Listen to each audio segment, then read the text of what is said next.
عملنا مع بعض الجبنة القريش بالفلفل الأخضر الحار، والنهاردة هنعملها بالفلفل الرومي الأحمر المشوي. فلفلة وهشويها في الفرن، وأول ما تطلع هطلع أقشر منها القشرة اللي عليها.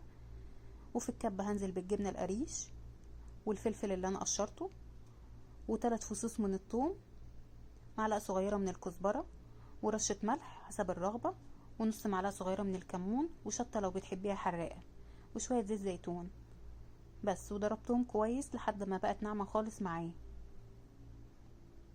تمام كده.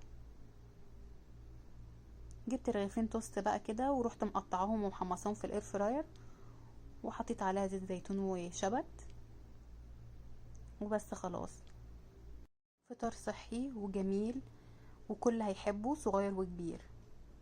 جربيها تعجبك جدا.